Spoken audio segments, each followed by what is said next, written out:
വണ്ടിപ്രാന്തന്മാർക്ക് ഒരു good news ഉണ്ട്. വാഹനങ്ങളിൽ സ്റ്റിക്കറുകളും ലൈറ്റുകളും സ്ഥാപിക്കുന്നത് ഉൾപ്പെടെ 18 തരം മോഡിഫിക്കേഷൻ അനുവദിക്കാമെന്നാണ് മോട്ടോർ വാഹന വകുപ്പ് പറയുന്നത്.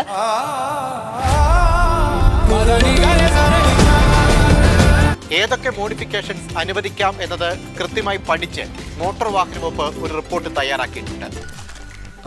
ഇതാ സാർ 18 തരത്തിലുള്ള രൂപമാറ്റങ്ങൾ നിയമ തടസ്സമില്ലാതെ ആരുടെയും അനുമതിയില്ലാതെ തന്നെ നടപ്പാക്കാം എന്നുള്ളതാണ് ഗതാഗത കമ്മീഷൻ റിപ്പോർട്ടിൽ പറയുന്നത്.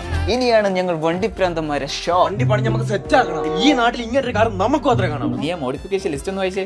സീറ്റ് കവറുകൾ, ഫ്ലോർ മാറ്റുകൾ, സ്റ്റീറിംഗ് വീൽ കവറുകൾ.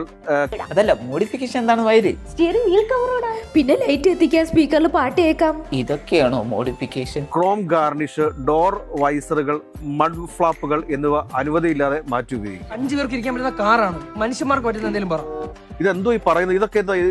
ഇത് പുതിയതായിട്ട് കൊണ്ടുവരുന്ന വല്ല നിയമമാണോ ഇത്? ഇപ്പൊ floor mat, seat cover, steering cover ഒക്കെ ഓട്ടോ എക്സ്പോയിൽ പോയി പൊരിക്കല്ലേ. ഇതിനപ്പുറത്തേക്കുള്ള ഒരു രൂപമാറ്റവും നിലവിലെ കേന്ദ്ര മോട്ടോർ വാഹന നിയമപ്രകാരം സാധ്യമല്ല എന്നാണ് മോട്ടോർ വാഹന വകുപ്പ് പറയുന്നത്. അപ്പൊ അതിനൊരു തീരുമാനമായി. 360 ഡിഗ്രിയിൽ വട്ടത്തിലും. അപ്പോൾ മോഡിഫിക്കേഷന്റെ കാര്യത്തിൽ ജനങ്ങളെ പറ്റിച്ചോ എന്ന് നമുക്ക് ജനങ്ങളോട് തന്നെ ചോദിച്ചറിയാം. നീ വിഷമിക്കാണ്ടിരി. എനിക്കെന്ത് വിഷമം? എനിക്കൊരു വിഷമമില്ല. ഓൾറെഡി നമ്മുടെ യൂത്തിനോട് പറഞ്ഞ് മോഹിപ്പിച്ചിട്ട് ആ ഒരു രീതിയിലുള്ള മോഡിഫിക്കേഷന് അപ്രൂവ് കൊടുത്തില്ല എന്നുണ്ടെങ്കിൽ ഇനി വരുന്ന കാലങ്ങളിലുള്ള ബുദ്ധിമുട്ടുകൾ എന്തായാലും ഗവൺമെന്റ് നേരിടേണ്ടി വരും. നമ്മൾ നാളെയും കാണണ്ടേ? ഇങ്ങനെയൊന്നും പറയരുത്.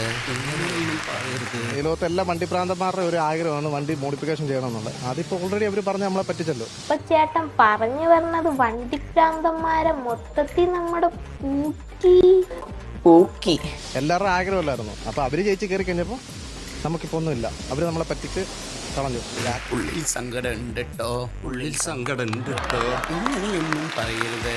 ഇങ്ങനെയൊന്നും പറയരുത്. മുഖ്യമന്ത്രി ആവുന്നതിന് മുമ്പ് ഈ ഒരു പ്രസ്താവന വെച്ചത് ഒരു കാര്യം പറയുകയാണെങ്കിൽ അത് നിറവേറ്റണമല്ലോ, അല്ലെ പറയരുതല്ലോ. ഇത് വടി കൊടുത്ത് അടി വാങ്ങുന്ന പരിപാടിയാണല്ലോ ബാബു. പുതിയതായിട്ട് കൊണ്ടുവരുന്ന വല്ല മോഡിഫിക്കേഷനാണോ ഇത്? ഇത് ആളുകളെ പറ്റിക്കുന്നതിനൊക്കെ ഒരു പരിധിയില്ല. ഇത് എന്തെന്ന് വെച്ചാ എനിക്കിത് കണ്ടോണ്ട് നിക്കാൻ വയ്യ. ഞാൻ പോണേ.